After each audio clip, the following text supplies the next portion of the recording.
नमस्कार दोस्तों, स्वागत है आपका इमरजेंसी एक्सप्रेस में। आज बात करेंगे हम मम्स के बारे में। दोस्तों, मम्स मम्स जिसको हम गलसुआ या एपिडेमिक पेरोटाइटिस भी बोलते हैं, ये एक वायरस से होने वाली बीमारी है जिस वायरस का नाम है मम्स वायरस। ये एक आरएनए टाइप का वायरस होता है जो पैरामिक्सोविरिडी फैमिली का होता है। दोस्तों, इसका इंक्यूबेशन पीरियड 7 से 25 दिन होता है, या हम एवरेज बात करें तो 14 से 16 दिन होता है। किस तरीके से फैलता है, ट्रांसमिशन कैसे होता है? दोस्तों, मम्स एक बहुत ही ज्यादा हाईली कंटेजियस बीमारी होती है। यानी कि ट्रांसमिशन पीरियड इसका इतना बड़ा होता है कि किसी को भी इन्फेक्ट कर सकती है, इसीलिए इसकी एपिडेमिक्स पाई जाती हैं। ये देखा गया है कि सिम्टम आने के 7 दिन पहले से 7 दिन बाद तक इतना बड़ा इसका ट्रांसमिशन पीरियड होता है, इन्फेक्शन का पीरियड होता है।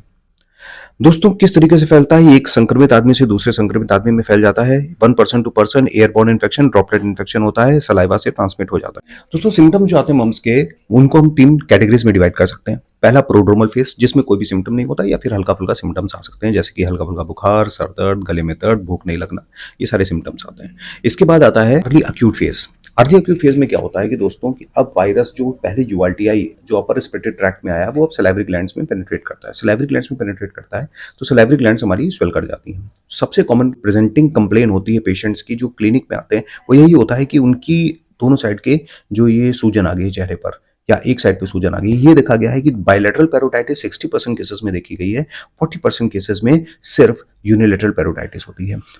दोस्तों, मम्स के बारे में अच्छी बात यह है कि मम्स भी एक वैक्सीन प्रिवेंटेबल डिजीज होती है, यानी कि इसको हम वैक्सीनेशन से रोक सकते हैं। प्री वैक्सीनेशन एरा में जब इसकी वैक्सीनेशन अवेलेबल नहीं थी, तब ये देखा गया है दोस्तों कि ये मम्स बहुत ही ज्यादा डेंजरस बीमारी हो सकती थी, क्योंकि उस समय मेनिंजाइटिस के केसेस और इंसेफेलाइटिस के केसेस, आप ये कह सकते हैं कि 1/3 इंसेफेलाइटिस के केसेस सिर्फ मम्स की वजह से होते थे।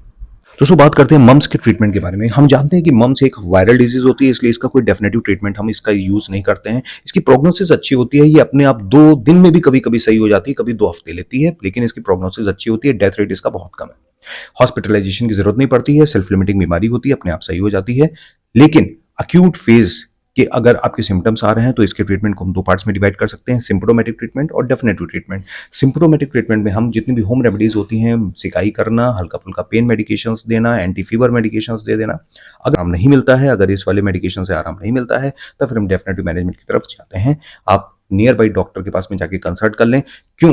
क्योंकि मम्स के कॉम्प्लिकेशन खतरनाक हो सकते हैं। दोस्तों, यूजुअली ये देखा गया है कि मम्स के कॉम्प्लिकेशन बहुत कम आते हैं, लेकिन आते हैं तो वो काफी ज्यादा खतरनाक हो सकते हैं, कि बॉडी में कहीं ना कहीं ये इन्फ्लेमेशन कॉज करा सकता है। इसलिए पूरी बॉडी में, ब्रेन से लेकर जितने भी ज्वाइंट्स हैं, हर ज्वाइंट में इन्फ्लेमेशन हो सकता है, इसलिए इसका कॉम्प्लिकेशन खतरनाक होता है।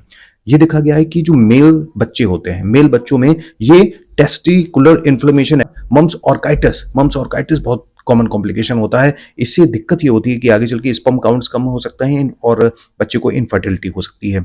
फीमेल्स में ये ओफोराइटिस कॉज कर सकता है, ओवरी का इन्फ्लेमेशन कर सकता है, पेनिम डोमेन के साथ प्रेजेंट करेगा, आगे चल के फर्टिलिटी के साथ ये भी कॉम्प्लिकेशन। अगर आपको मम से रिलेटेड कोई भी क्वेरी है तो आप नीचे कमेंट बॉक्स में लिखिए, मैं उसका जवाब दूंगा। Thank you. देखते रहिए इमरजेंसी एक्सप्रेस।